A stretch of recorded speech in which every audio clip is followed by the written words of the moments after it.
Welcome to The Big Rich Show. This podcast will focus on conversations with friends and acquaintances within the four-wheel drive industry. Many of the people that I will be interviewing, you may know the name, you may know some of the history, but let's get in depth with these people and find out what truly makes them a four-wheel drive enthusiast. So now's the time to sit back, grab a cold one, and enjoy our conversation. Whether you're crawling the Red Rocks of Moab or hauling your toys to the trail, Maxxis has the tires you can trust for performance and durability. 4 wheels or 2. Maxxis tires are the choice of champions because they know that whether for work or play, for fun or competition, Maxxis tires deliver. Choose Maxxis. Tread victoriously. Why should you read 4Low Magazine? Because 4Low Magazine is about your lifestyle, the four-wheel drive adventure lifestyle that we all enjoy. Rock crawling, trail riding, event coverage, vehicle builds, and do-it-yourself tech, all in a beautifully presented package.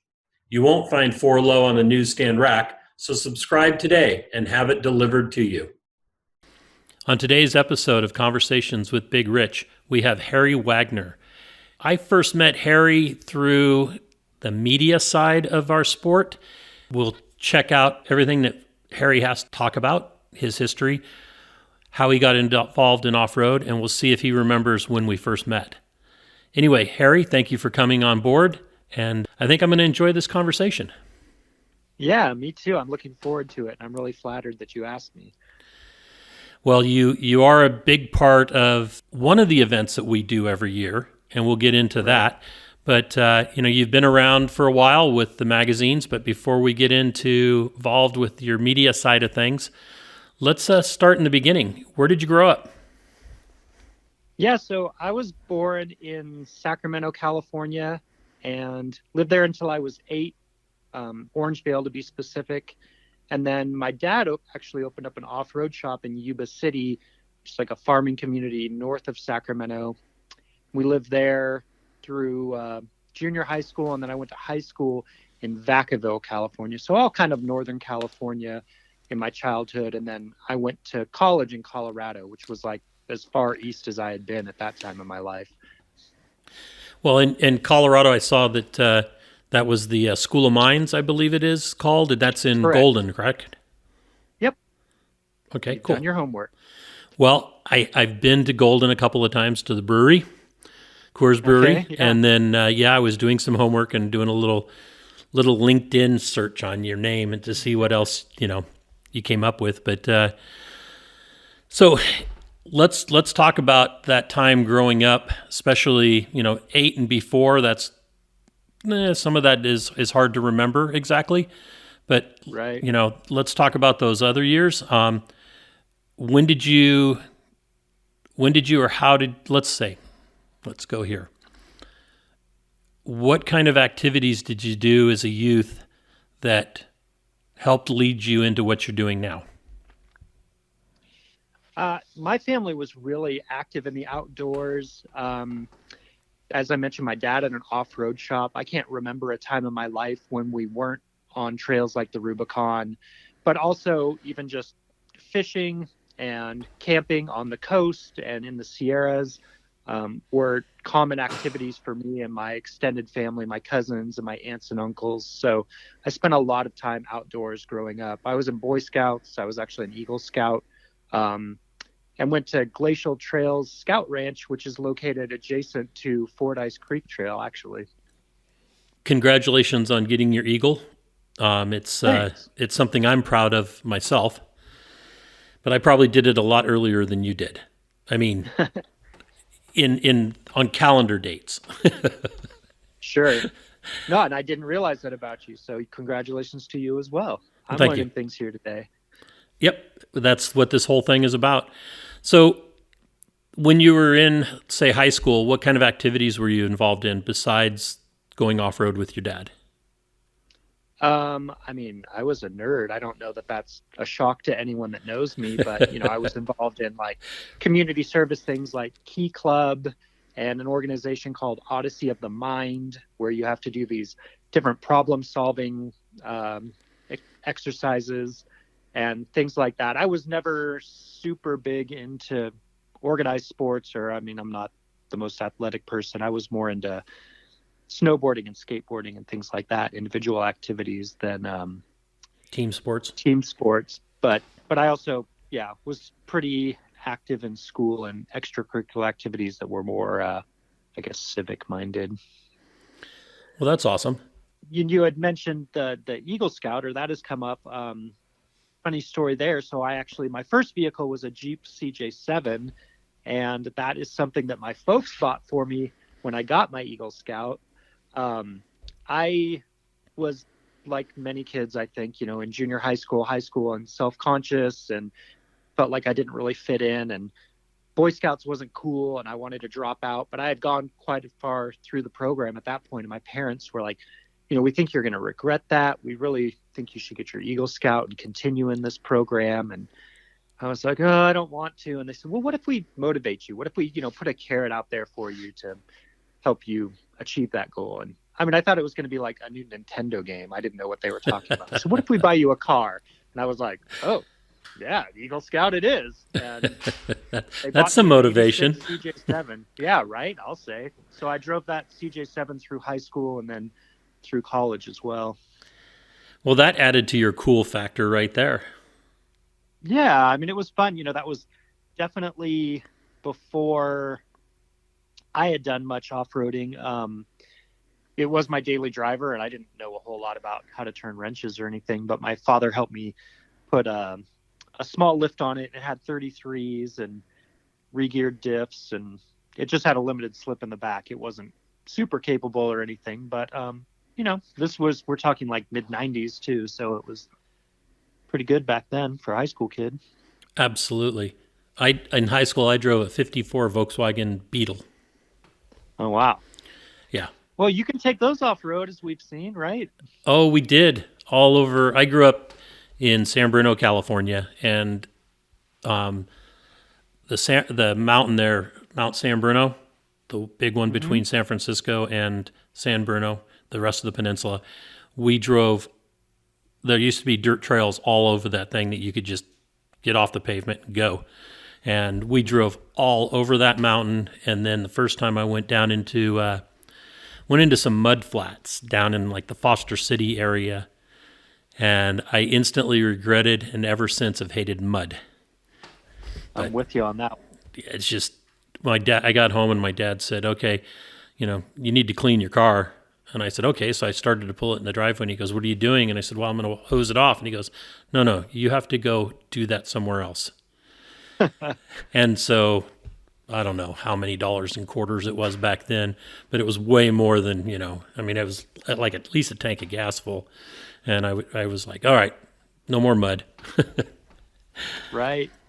When I was in high school, we lived in like a new subdivision, and they were building adjacent to us, and they had cut the pads, but they hadn't built any houses yet. And I went out there and was doing donuts in the mud in my Jeep and washed it before my folks got home so it would be clean and there was no evidence. And then surprisingly enough, shortly thereafter, the brakes weren't working very well. And my dad brought it into the garage and took off one of the rear drums. And he's like, oh, that's weird that this is packed full of mud. And so busted. I learned that you got to clean the undercarriage, not just the body. There you go. So from that first CJ7, is that a vehicle that lasted very long for you? Do you still have it, or is it still around? I don't know where it is. I don't still have it. After college, I lived in Houston for a year, and then I moved to Venezuela. And at that point, I sold the CJ7. The FJ40 that my dad had when I was a kid is still in the family. I actually, with a friend of mine, Brad Davidson, we got it running recently. And that's a 66 FJ40 my dad bought new or it's a 67 rather, he bought new in 66. So that's still in the family.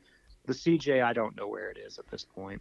Okay, well, that's cool that the history, that first vehicle, your dad's Land Cruiser is still around. That's awesome. Yeah. So let's talk about out of high school then. You said college, and you in the School of Mines. What'd you do that way? Yeah, so I went to school at Colorado School of Mines. I have a degree in geophysics. And I mentioned Houston. Out of school, I went to work in the oil industry. That wasn't necessarily for me, but that college experience was probably atypical, I would say. It's a very small school. It's all engineering. It's like 80% guys, but it is in Golden, which is a gorgeous place. I was really into snowboarding at the time. So my CJ was transportation, but I wasn't super into off-roading at that point in my life. I was more focused on school, and then snowboarding was my extracurricular activity that I was really interested in. It wasn't until I got out of school and had a little more disposable income that I took more of an interest again in off-roading. Interesting. Okay. The School of Mines, from there, you mentioned Venezuela. Well, Houston. So you're working in the oil industry. And then Right. Venezuela? Yeah, I lived in Venezuela for 2 years working in the oil industry, and it's kind of nuts at that time. This was like 99, 2000. So down there, I mean, overlanding wasn't popular yet, but everyone drives FJ40s, FJ45s, FJ70s. They call them machitos, that are so popular as imports here now, but they were everywhere down there. And overlanding is just what they did. I mean, that's, they had dirt roads, and you're going into the jungle and like around Angel Falls and that part of the country, which was pretty cool. But it was also when the internet was getting popular, forums, right? At first I was on like offroad.com forums, and then Pirate 4x4 started up. So I was keeping track of what was happening back home at that time as well. When did you get involved with Pirate? I mean, what was your first handle? Whatever. It was Dirty Harry, and I think I was member number like 21 something.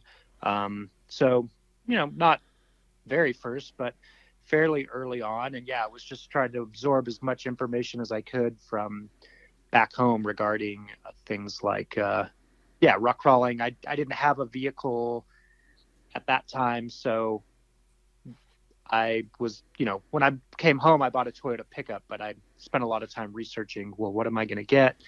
What do I want to build?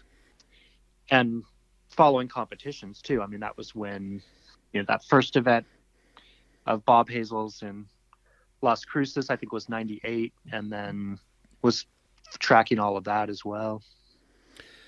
Yes, that was the first event. That everybody has that one in common pretty much with the people I've talked to. They were either in it or wanted to be there or followed it afterwards, or it was the hook factor, you might say. Right.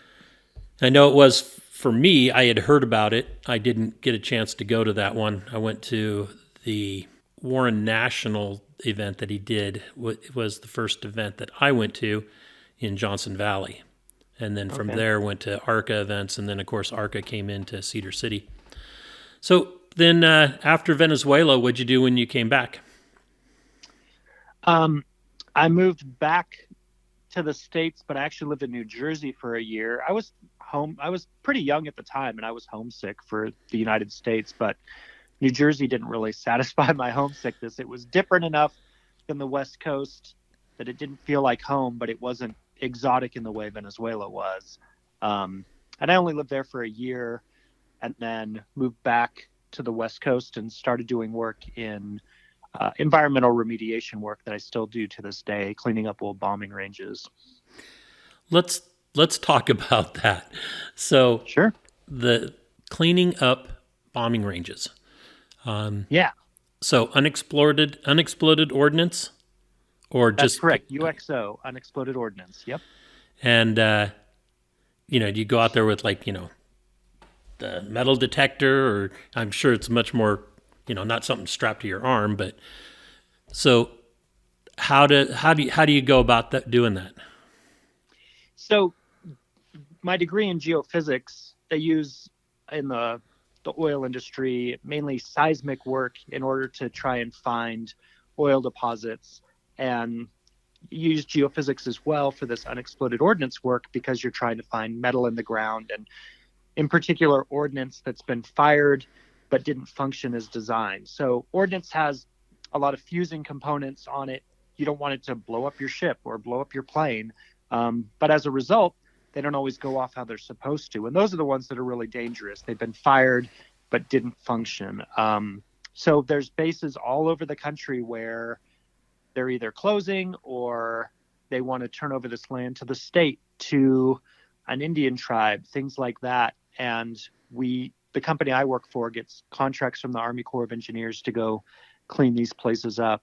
And it's actually given me the opportunity to go to some really cool places. I've spent 4 summers in the Aleutian Islands, which are the little tail off of Alaska.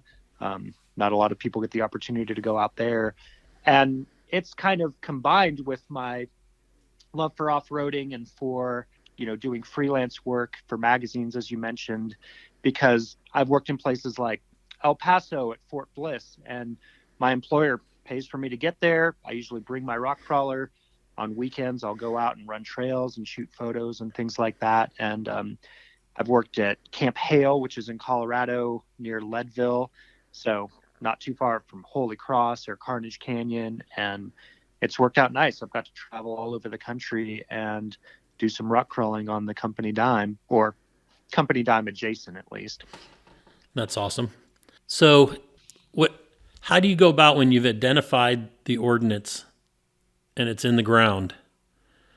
Are you the guy that goes in and gets it out of there, or do you just like put a little flag, somebody else comes along with a padded suit on or something? Yeah, they don't have a padded suit. It's not like the Hurt Locker, but they do. It's not me either. It is someone who's specially trained, who is a retired EOD guy from the military. They dig it up and tell me what they find. And 9 times out of 10, it's, barbed wire, or it's a piece of a bomb that's gone off. But that 10th time, when it's something dangerous, in EOD, they'll do something they call render safe, where they actually like disarm something, disassemble it. We don't do that. We just put explosives on something and then we'll make it go away and just consume the whole thing when we find something. Okay. That's something typically also. That sounds really intriguing. It's kind of like a big treasure hunt. Yeah, of sorts. Yeah. Cool. So there's a lot of paperwork involved as well, so it's not all glamorous. But but yeah, there's certainly worse jobs. So let's talk about how you got back to Nevada, California, after being in New Jersey.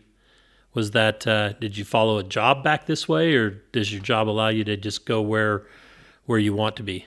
Yeah, at this point, I work from home. I actually report to an office in Omaha, Nebraska, but I only go there about a week a year because most of my work is either on the road or I can do remotely. So even pre-pandemic, I was working from home most of the time. And yeah, my family is here. These are where my roots are. And I'd like it. Having lived in a lot of different places and visited, places all over the country and all over the world, I know enough about myself now to know what I need to be happy. And it wouldn't have to be Reno, but I think it has to be mountains. And this area has opportunities basically 12 months out of the year in any given direction from Reno. So it's a great jumping off point. That's true. Let's talk about how you got involved as a freelancer. Or first, let's talk about your passion for photography, because that'll lead into I'm assuming that's what led you into freelancing. Yeah, it did. And that actually goes back to Venezuela as well.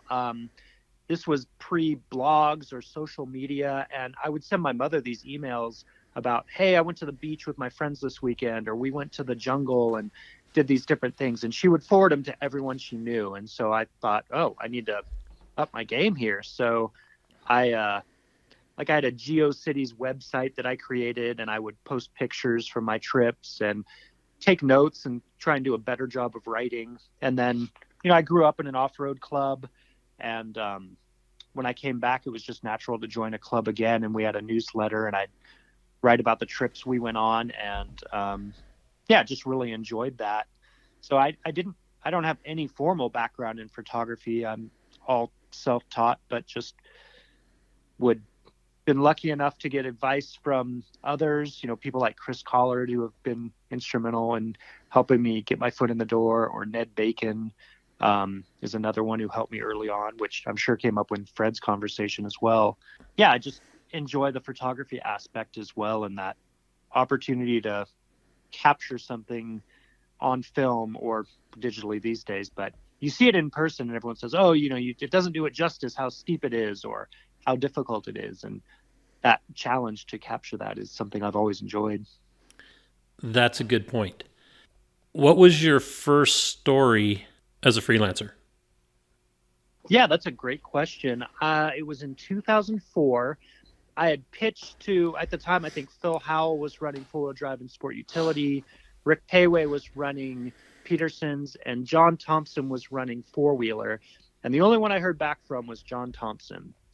And I sent him a story on Sierra Trek, which is on Fordyce Creek Trail, a cow four-wheel event that I've been going to my entire life. So it was a very easy first article for me to write because I was familiar with the subject. And I sent him 100 pictures, and I wrote it a short version and a long version and the version from the perspective of a volunteer.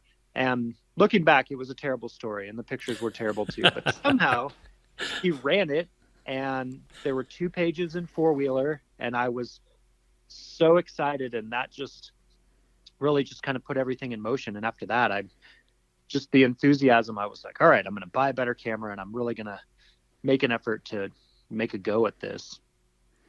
Do you recall the first time that we met?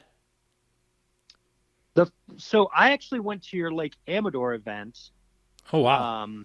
I don't know that we met there, but I was there. I actually saw pictures from that event that are, again, terrible and blurry. But the first time I remember meeting, I think we met on the Rubicon, and I came up to you and I was like, I'm really concerned about land use as it relates to competitions. And you said, you know what, me too. And I was like, oh, you caught me off guard. I'm like, this guy puts on events, but he's out here on the trail doing it. He's an enthusiast like me, and he's listening to what I have to say and on the same page.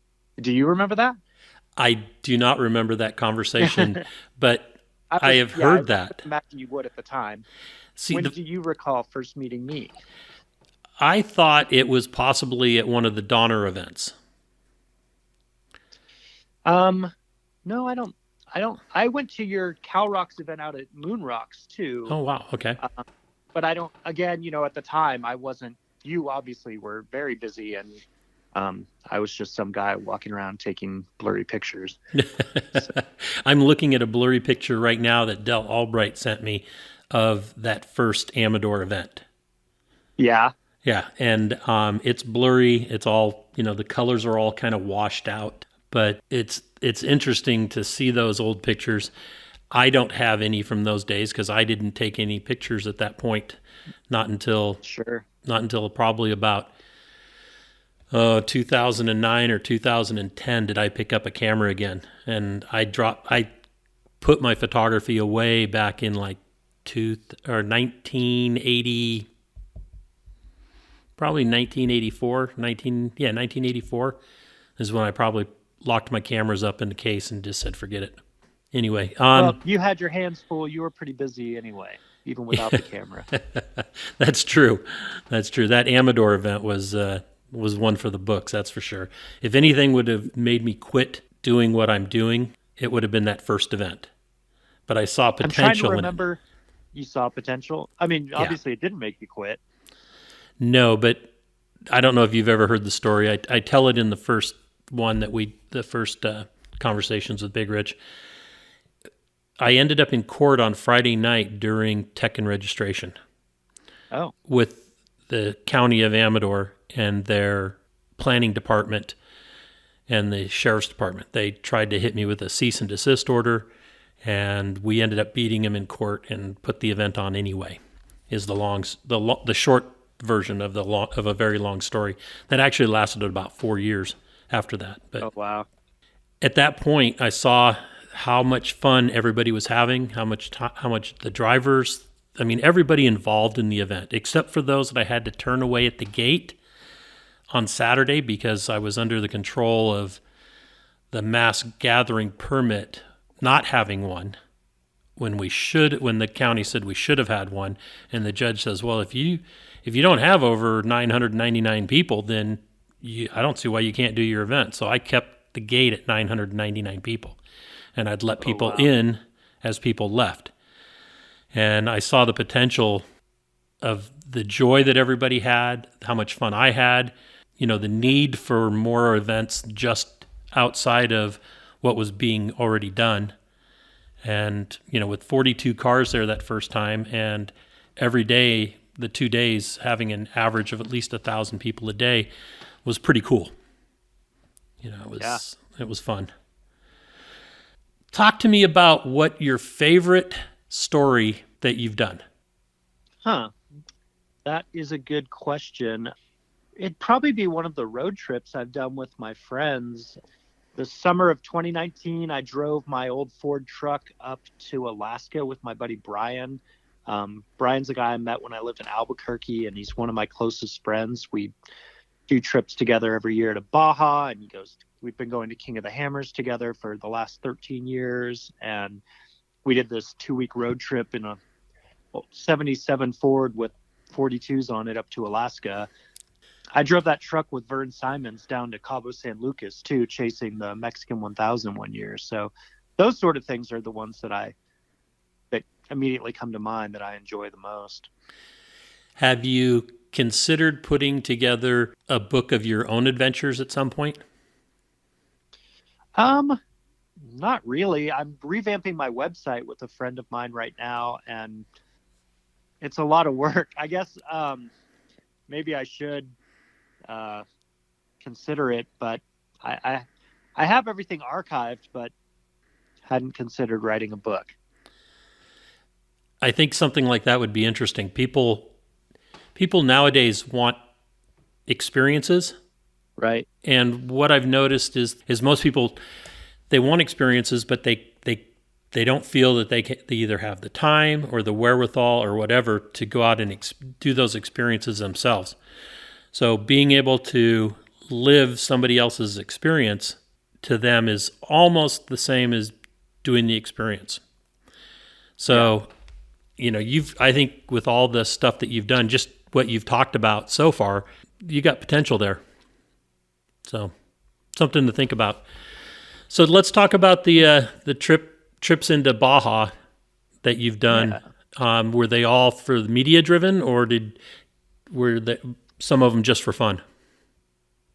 Yeah, they haven't all been media driven, but it's typically associated with an event in some manner. So I've raced in the 1,000 a few times and gone down for that, but not necessarily covering the race, but being a navigator in a vehicle.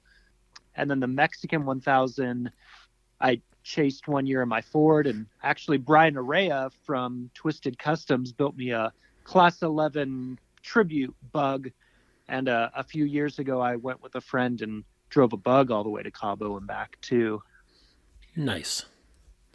Yeah, I really enjoy it down there. The people, the scenery, the food, just all of it is wonderful. I agree. I love Baja. It's still the Wild West without being too wild. Yeah, absolutely. And the nice, if you go with an event, it really is less intimidating because there's going to be other, if you're at a military checkpoint, the guy in front of you or the guy behind you is also down there for an event. And it just is a good introduction if you want to dip your toe in to go during the Baja 1000, during the Mexican 1000, some of these other events that take place down there. Yeah, I agree. And always bring stickers. Yes, I have a big bag that I just fill up all year, and when I take it down there, I hand them out. Yeah, I have a satchel that has a bunch of stickers in it as well. The thing to do is remember when you go to those military checkpoints is to make sure your gloves, especially if you have a pair of like mechanics wear gloves or something like that, or flashlights, any of that kind of stuff, is not out in the open. Yeah. Because they'll look at it, they'll pick it up, and they'll look at you like, can I have this? And if you say no, they're just going to keep searching things, Right, yeah. That's a good point. It's like we always used to make sure we had extra Mexican Cokes. so that we could hand those to the guys, because if we had energy drinks that we purchased as well, they always wanted the energy drinks first. Let's talk about the people that you have met through the media. You talked about Ned Bacon and Chris. What are some of the other characters that you've interacted with? Yeah, I mean, we talked a little bit about Fred Williams too, who's a good friend of mine. Vern Simons is another guy that I think really highly of and is a good friend. He lives in Phoenix, so not super close, but always enjoy the time I spend with him. Christian Hazel on the media side. Those are the guys that I, go on ultimate adventure with and have worked with and really enjoy their company and think highly of. You mentioned Ultimate Adventure. Let's talk about that. How many times have you been on Ultimate Adventure? 5 now, I guess, out of 21. That's good. What, for us that have never been on one, what is that like day to day? Besides what you see in the videos or the stuff that the media typically provides us. Right. Yeah. No, and I guess I'm the guy who's, we're trying to make it look extreme. I think the thing that surprises me or the most is just everyone is really squared away on that trip. So Trent McGee has put the itinerary together the last few years, and he says it's hurting cats, but I mean, he does a great job, keeping 20, 25 vehicles moving at any given time. And if someone has a problem, that vehicle peels off and they send one crony with them, like guys that come on the trip for the love of it, and are people like Dave Chappelle, who now is gaining prominence through dirt every day and people know who he is. But this isn't a knock on Dave, but I mean, there's half a dozen guys there just like Dave who are just as competent as he is, and can fix basically anything.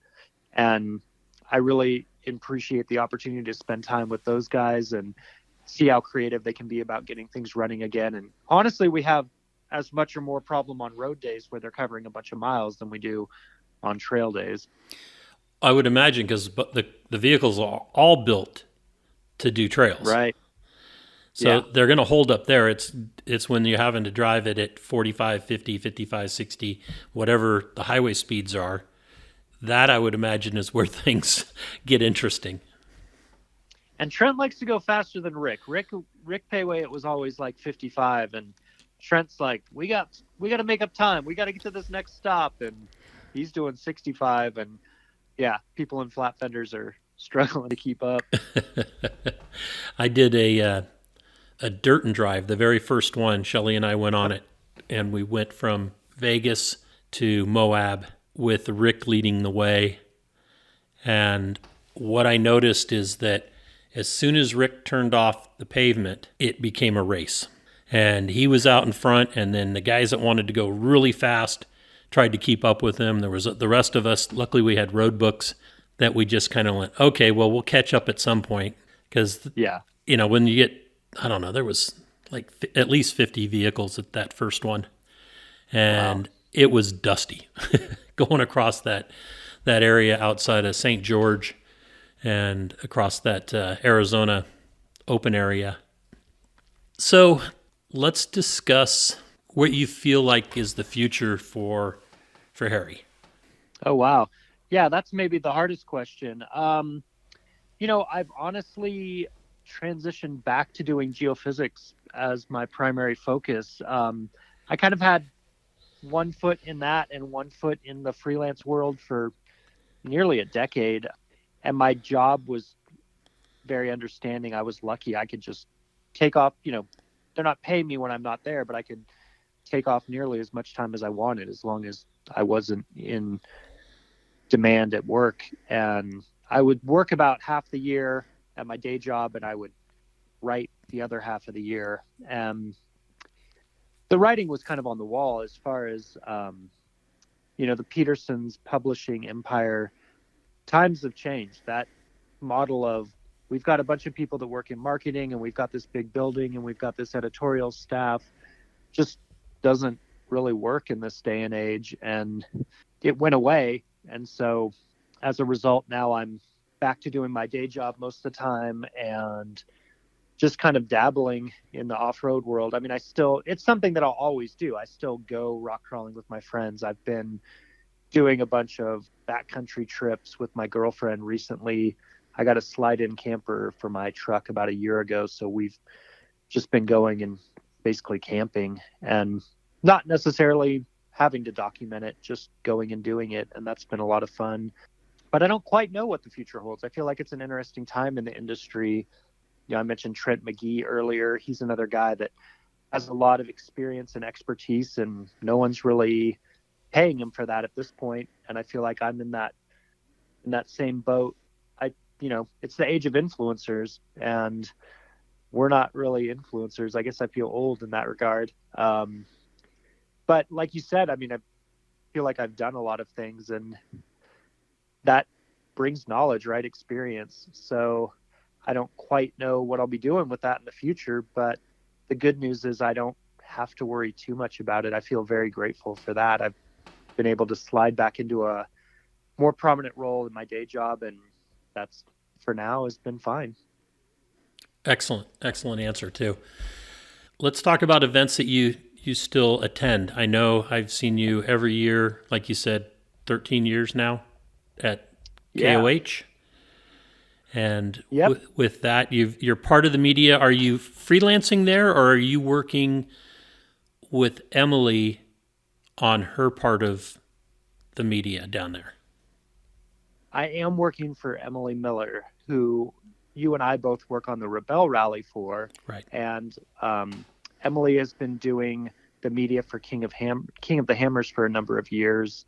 And so she brings me in for King of the Hammers, like for the Rebel Rally, to write press releases and assist with social media and photography and whatever else needs to happen. And I'll be in that role again this year. So those are two events that I never miss, the Rebel Rally and King of the Hammers. Although I didn't get to make it to the first Rebel Rally, I'll always be jealous of you in that regard. I know you've been every year with Shelley, and that's an event that is just top notch. I really appreciate and enjoy.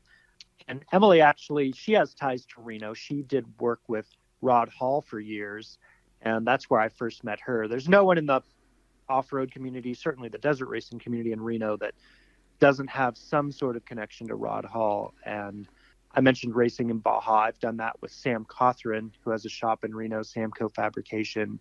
He has a 6100 truck, and he was the one who's introduced me to desert racing, and he was also a protege of Rod Hall's, and actually was Emily's co-driver when she soloed Vegas to Reno. Well, or drove the whole way, I should say.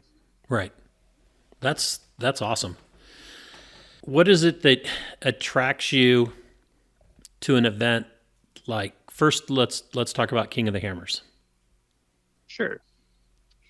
Yeah, I think from a media perspective, events like Easter Jeep Safari and King of the Hammers have always been an opportunity where you get to shoot a bunch of features. So I think of magazine stories as either like a vehicle feature, a trip like we talked about earlier, or technical. And the features are probably my favorite part. I really enjoy the photography aspect, and people always have a story about their vehicle, and it's, some emotional connection, whether their dad had one when they were a kid, or, their big brother had one and they always wanted one too, or whatever it may be. And you get to meet people from all over the country at these events, and they have really cool vehicles. So that's been the appeal of everyone congregating in one place. I've had the opportunity to race in King of the Hammers a few times too, and so that's fun. I mean, it's such a challenge, and that's part of the appeal as well. Great. Now let's talk about what the appeal of the Rebel Rally is for you. Honestly, it's the staff. It's people like you and Shelley. Emily has handpicked everyone that works on that event, and they're the best people. I mean, everyone is happy to help with whatever you need, in a good mood, pulling in the same direction. It's the best of the best. And they feed us really well. We get to go to cool places. I don't know what more you could want. True. I think one of the things that, besides those things that you just mentioned, one of the things that I like about the event is watching some of the transformations that go on with the competitors. Yeah. That very first year, it was probably more evident because all the teams, even those that were experienced rally participants, had not done something like this one. The emotion was just a roller coaster for everybody, as well as the staff. I mean, I remember Emily always tells us at the staff meetings, remember day 4, day 4. Well, right. It was actually like day 1 or day 0. Every day was day 4. Yeah, pretty much. But those are the things that really intrigued me about the event, is watching the transformation of personalities amongst the ladies that are competing, is especially the staff, the new people on staff every year. It's always watching them realize what they just got themselves into, and that can happen like right away, or it can happen all of a sudden, like on day 4 or day 5 when they're, I don't know how the people that do base camp operations can do that. But, I got an easy job. I just drive around. Right. No, they definitely have the toughest job out there. And my understanding is that first year basically move base camp every day. So they wait till the last car leaves the line and they wave to them and they tear everything down and rush down the road to the next camp and try and set everything up before they get there. And I think Emily's gotten wiser in terms of loops and marathon stages to make it easier on the base camp. But Terry and Riley and Lily have done an amazing job too. I mean, she's got a great crew now, and I'm just always amazed that they have smiles on their faces because they seem to never stop working. Oh, I agree 100%. So what kind of vehicles have you had? We talked about the CJ, and then you said you got a Toyota pickup truck, and then now I know that do you have an early Tundra, or is it a Tacoma? It is a Tundra. Okay. Yeah.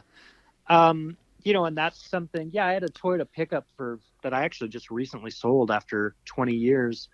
But going down this magazine rabbit hole, it's like, well, what are you working on? Well, what do you need parts for? And, you have a truck that's done, and the term is editorially dead because you can't write about it anymore if it's done. So what are you working on next? And this is the bad influence of people like Fred and Vern that have, I don't know, 2 dozen vehicles.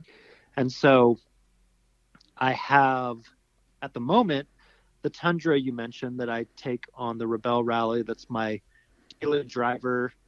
I'm really fond of that truck. It works really well. It's got ADS shocks on it and Total Chaos upper arms, so kind of mid-travel kit, and Devers in the back. And yeah, it's super comfortable off-road. It's been really reliable for me. I've got Jeep Wrangler LJ that has an AEV Highline kit on it. And I've got a Tracker that Jesse Haynes built.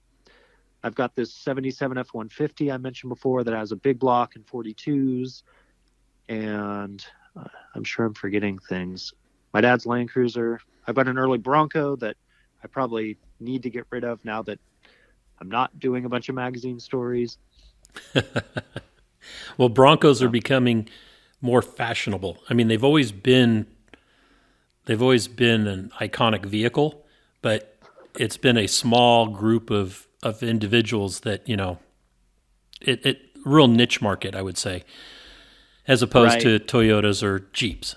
And now I'm seeing everybody, the 2 vehicles I see everybody jumping on board with are Broncos. Everybody's trying to find that early first-gen Bronco, and then also flat fenders. Right. Yeah. The flat fenders seem to be a lot more economical than the early Broncos. I mean, an uncut early Bronco these days and you never really see them on the trail anymore because they're just too expensive to even take wheeling. I in writing for magazines, the reason I have a oddball vehicle like a Geo Tracker or even my F-150, if it was an early Bronco, it would be worth 10 times what it's worth as a Ford truck. But I think that a lot of people that are younger and just getting into this or don't have a ton of money are often saying, oh, I have an old F-150, or my folks gave me a tracker. And, I always thought it's more important to inspire these people and give them ideas for what they can do to their vehicle than me going out and buying a new Jeep Wrangler and saying, oh, I put this $10,000 suspension under it, or these crate axles. That's not particularly helpful to people reading a magazine, in my opinion. But the flip side is I have a bunch of money tied up into a tracker that I always joke the Venn diagram between the people who think it's really cool and the people who could actually afford it don't overlap at all. So true. And being in the magazine business myself now, while I believe that the JK saved our four-wheel drive industry at a time when we needed an influx of people to come in to save the aftermarket, but I rarely put them in the magazine, and JLs and Gladiators are on that same list because most everything that's done to those vehicles is, and I hate to use this term, but cookie cutter. Right. And I understand that because the people that are buying them, for the most part, are people that are brand new into the sport. So they look at what the neighbor down the street has, who is brand new into the sport. And, they open up the internet, and the first thing that they search is, a bumper. And, of course, right. four-wheel parts, or, there's just certain companies that come up, and bang, that's what they're buying. Instead of going into, somebody that's a fabricator that can say, hey, I can build you a one-off bumper that's going to be really kind of cool and different. You don't see that. Right. You don't see that anymore with those vehicles. Or you're starting to see it more now with the JKs, but it's like the guys that have stepped up from their TJs or CJs are now buying used JKs that somebody else threw some money at, and now they're personalizing it more as a hardcore trail rig instead of a show car type. Does that make sense? Absolutely. Yeah, I mentioned earlier how when I was in college, I was super into snowboarding, and I actually worked in a snowboard shop and would go through several boards a year, and like the more obscure the company, the better. And obviously in Venezuela, I wasn't snowboarding. And when I moved back to Reno and I was near Tahoe, I went to buy gear. But I've been out of the industry for over a decade, and I ended up getting all Burton stuff. And a decade earlier, I would have laughed at the guy with all Burton stuff, but it really, a light bulb went off related to like the Jeep and the JK market, because I'm like, I don't live and breathe this stuff. I just want to go snowboarding on the weekends now. It's not my identity. It's just something I want to do. And I think, if you're into off-roading and you got a Jeep, cool. And, if you went and bought a lift kit from Four Wheel Parts, great. I don't have anything against that. I just, for people that live and breathe it, it's a natural progression, I think, to, okay, what can I do that's a little different than that? Exactly.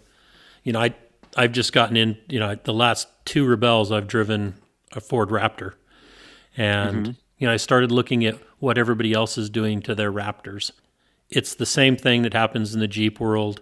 It's the same thing that happens in, Mustangs or Camaro world, or, the 5 Series BMWs, or, any of the Rice Rockets out there. That whole thing is, it's here's like what everybody is doing. And then you find the guys that are, out there doing it themselves. And that's where I gravitate toward because of the history of being in the Jeep world. But it's amazing how it's that way everywhere, I guess is what I'm trying to say. Sure. No, and I think the internet's changed things, right?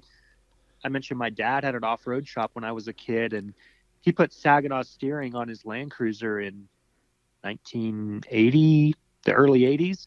And I mean, if he had the opportunity to make a kit and sell it around the country, probably would have done very well. But there's two other people in Yuba City and Marysville that have a Land Cruiser that he's putting Saginaw steering boxes on. It's not enough to keep the lights on.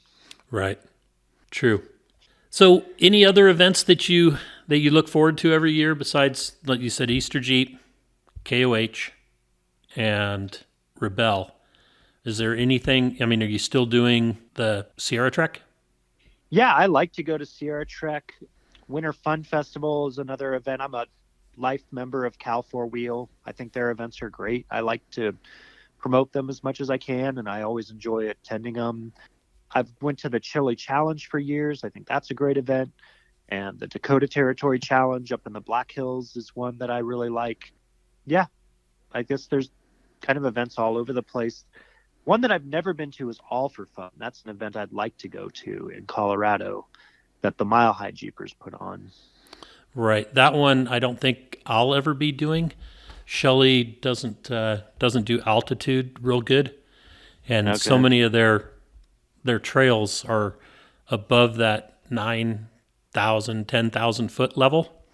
And that's she gets altitude sickness. So I'd love to do some of those, but I don't think those will be on my list because of that. Have to stay at lower elevation.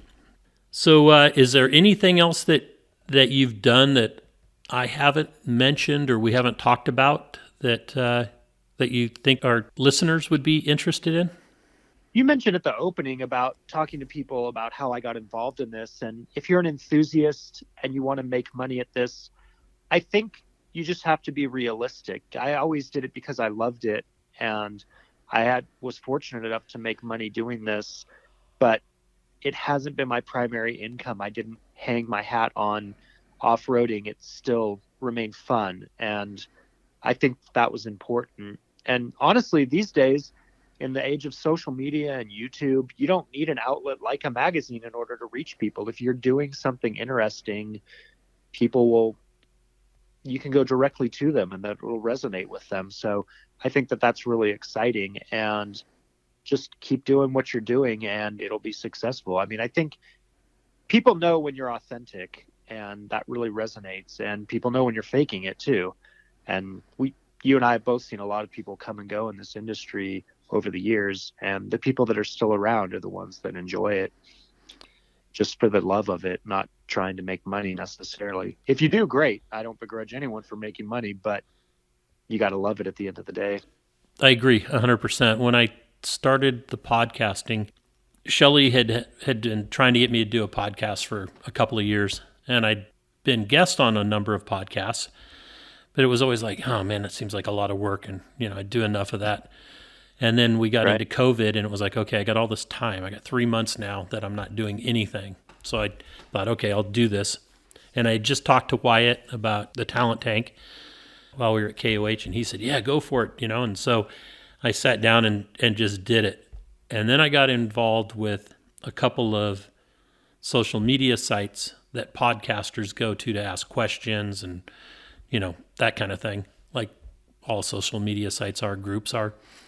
And one of the big things there is everybody trying to monetize what they're doing.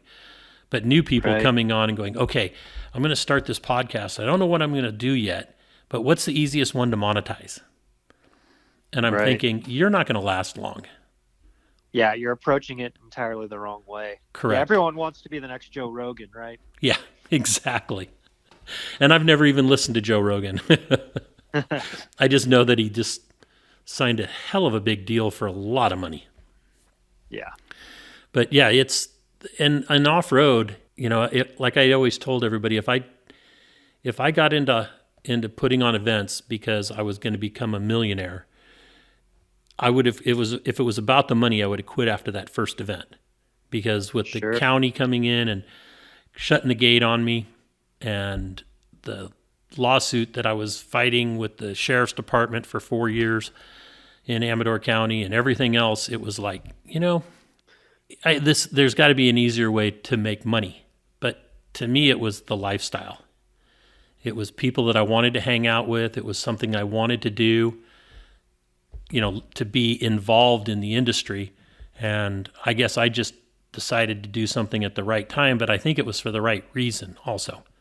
And that's why so many other people have tried to do this, but are not still doing it, is because they were looking at, creating the next NASCAR or creating, the next monster truck racing or whatever. And I never thought of it that way. I mean, sure, I would have loved to seen it go that way, but it wasn't the driving force. The driving force was because I love the people that are involved in it. Yeah, no, and I think that is why you're still around, and pretty much every other rock crawling competition or sanctioning body has come and gone.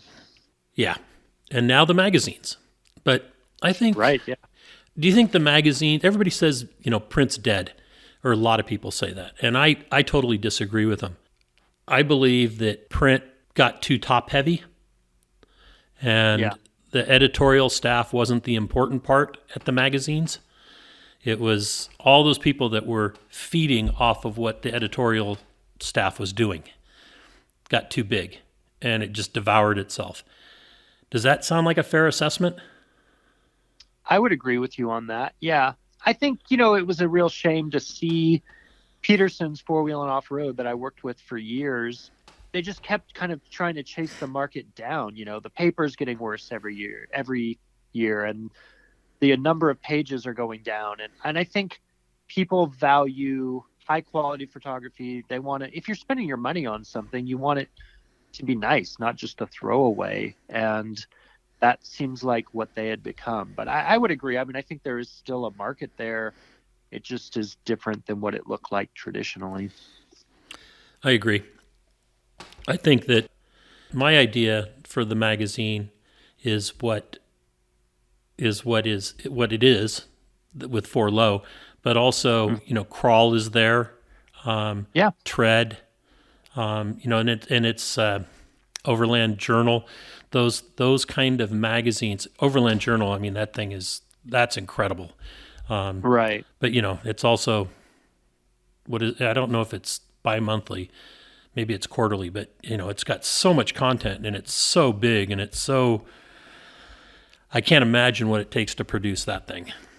I mean, right. it's tough on us doing what we do and getting the magazine out as well. But, it's the ones that are still surviving out there, they are quality driven. They're not, but I think that comes from the people that are running them and not the big they're not big corporations. Right. No, you're absolutely right. And there was always this disconnect between management and the editorial staff, I think, at, what was Ken Publishing or Prime Media or the different publishing houses that own these off-road titles over the years. I agree. Well, cool. Before we got on, I said, think of something that you might want to ask me. Is there anything that you want to ask me? There is, actually. I want to ask you, you've developed so many event sites all over the country and built all these different courses, and I want to ask you, what's your favorite event site for rock crawling competition? Ooh. And why? That's kind of tough. Spot. Yeah, it is. I can't say that there's just one that has been that I look back to and say, oh, this is my favorite spot ever. Because all of them come with some kind of trials and tribulations in using them, or maybe why we don't use them anymore. They come and go. I would say that for me personally, let me break it down this way. Ones that I enjoy setting courses on are Farmington, Chokecherry Canyon. Sure. Except for the fact that you start to you don't run out of lines because you can just move cones over 6-8 inches and create a completely different line. But it's, when the spectators look at it, they don't see that part of it. Donner Ski Ranch was one of those that just the whole event itself, everything that happened during the event from, starting on Thursday night till Monday morning was just it was always crazy. Things that would happen in the parking lot, in the bar, and in the people's cabins, and all the stuff that was around the event as well as the event. And then one of the events that was just totally off the hook, and it wasn't even something that we were the primary during, or I guess we were the primary part of the show, but the event itself, we were just part of it. And that was the Reno Rocks event that Barbara Rainey put together at the casino there. That was just off the hook. We have found a new site in Oklahoma that I'm really looking forward to setting cones on. And I guess that's one of the things that I really enjoy about the job that I have or have created, is that I get to go into areas and then create something. It's almost not like, I don't want to call it art, because art is something different, but it's taking what nature gives and figuring out a way to screw with the competitors, either mentally or even physically, for them to try to conquer. And doing that it's like a chess game. And I think that's the driving force and why I keep doing this, besides just the love of the people. I mean, there's always been competitors that are a handful to deal with, just like there are in life with anything. But those are far and few between, because the 99% of the rest of the competitors and their families and our marketing partners and the property owners and the media are just, it's just such a cool group of people to be around. And I think that's what's kept me doing it for so long. Because there's been times I've wanted to quit. In 2009, at the end of the season, I was calling it quits. And Shelley convinced me to keep going. And I'm glad she did, because we've really seen, especially the last couple of years, a resurgence in the sport, especially on the West Coast. And it's gratifying to see that come back after knowing what it was before. And, more spectators are getting involved in it, and more teams. And, it's kind of like the new age. So we're happy to see that happening. So I don't know if that really answered your question. I can't pick just one site. I mean, there's Goldendale, Washington has always been special. Cedar City, Thompson's Ranch down there in Arizona, the new Baghdad, Arizona site up on the mine. It's just, they all have different things that make them special. And then there's sites that I hope I never see again, and I hope I never deal with whatever it was that we did when we were there, except for the competitors. But even those sites are few and far between. That's my story, and I'm sticking to it. So I would like to thank you, Harry, for coming on board and sharing your history with our listeners on Conversations with Big Rich. And I am hoping that we get to see each other during Easter Jeep Safari this coming 2021. I don't believe I'm going to make KOH this year, but I will be at the Rebelle for sure. Excellent. Well, whenever I see you next, I'm looking forward to it. All right, Harry. Thank you so much for spending some time with us. Thank you. All right. Bye-bye. If you enjoy these podcasts, please give us a rating. Share some feedback with us via Facebook or Instagram, and share our link among your friends who might be like-minded. Well, that brings this episode to an end. Hope you enjoyed it. We'll catch you next week with Conversations with Big Rich. Thank you very much.